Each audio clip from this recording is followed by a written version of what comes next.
If your living space contains a guitar you haven't touched in 6 months, a half-finished coding project, professional baking equipment gathering dust, and a sudden, inexplicable urge to learn Brazilian jiu-jitsu, you've been labeled. Society calls you a dilettante, unfocused, lacking grit, unable to commit. You've internalized this as shame. You believe the truncated version of the phrase, jack of all trades, master of none. But you're operating on incomplete data. The complete statement is, a jack of all trades is a master of none, but oftentimes better than a master of one. Your scattered attention isn't a personality defect. It's a neurological adaptation to environmental complexity. What you're unconsciously constructing is what I call cross-domain predation, a cognitive architecture that allows you to extract value from systems that specialists can't even perceive.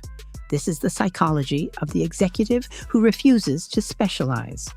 For the last century, industrial capitalism rewarded what I call I-shaped cognition. One vertical pillar of expertise driven deep into a single domain. This worked because the environment was kind, a term from cognitive scientist David Epstein's research on learning environments. In kind environments, golf, chess, factory work, the rules remain static. 10,000 hours of deliberate practice produces mastery because the game doesn't change, but you don't operate in a kind environment anymore. Your nervous system has detected what specialists refuse to acknowledge. The modern landscape is wicked. Rules mutate daily. Industries collapse overnight. Expertise becomes obsolescence. In wicked environments, the specialist is fragile.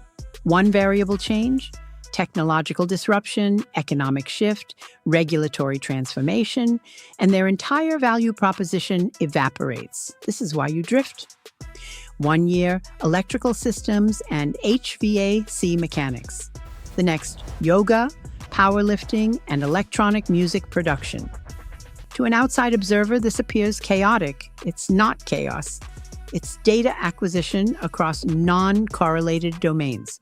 Cognitive scientists distinguish between 2 types of problem-solving transfer. Near transfer, applying known solutions to familiar problems within the same domain. This is what specialists do, efficient but limited.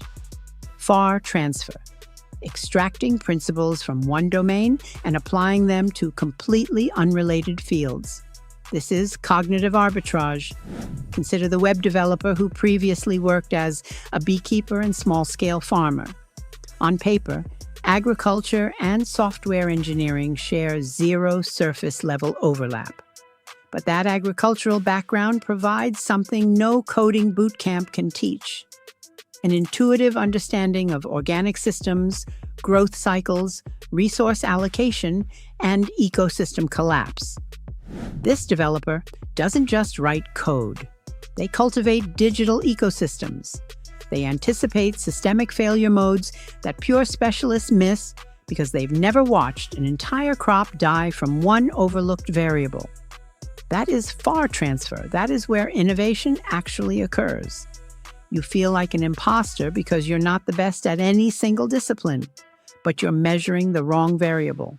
Your value isn't in depth, it's in synthesis. You see patterns across domains that specialists are neurologically incapable of perceiving. Understanding that your cognitive diversity is an asset doesn't solve the immediate problem. You feel chronically behind. You watch former peers become senior vice presidents and lead engineers, while you feel trapped at the starting line, constantly switching tracks. This happens because you're misunderstanding the geometry of your own development. You're not T-shaped, general knowledge with one specialization. You're M-shaped, multiple pillars of depth connected by a bridge of cross-domain pattern recognition. But here's the trap.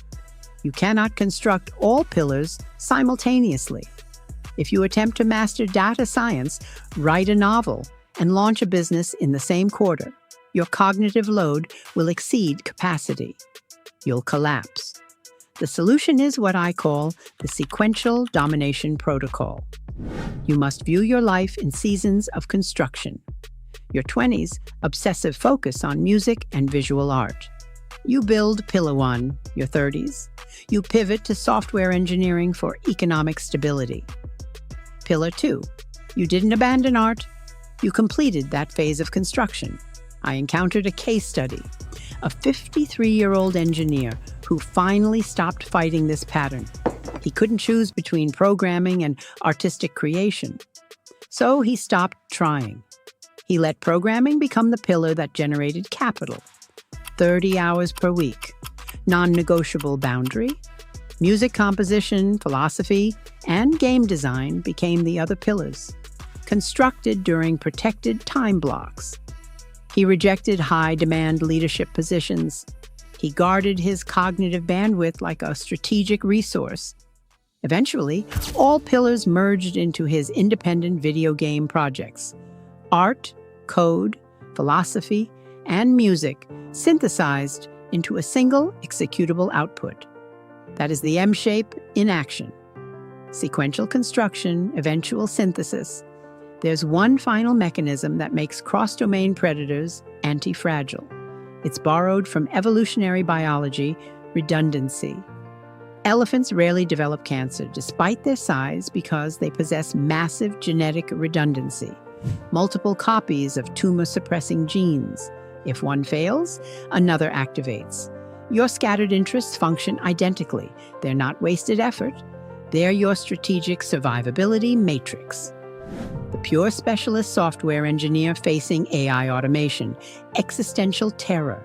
Their entire value proposition can be replaced by a language model. The engineer who also understands electrical systems, HVAC repair, and ESL instruction. Unfazed. They have 4 immediate pivots ready. You haven't been dabbling, you've been engaging in strategic optionality. Building a portfolio of skills that ensures survivability regardless of which variables change in the external environment. Stop pathologizing your graveyard of hobbies. Those weren't failures. They were semesters in a self-directed cognitive MBA. You were never designed to be just one thing. You are the bridge between domains that specialists can't perceive exist. The future doesn't belong to the specialist. It belongs to the predator who can see across territories.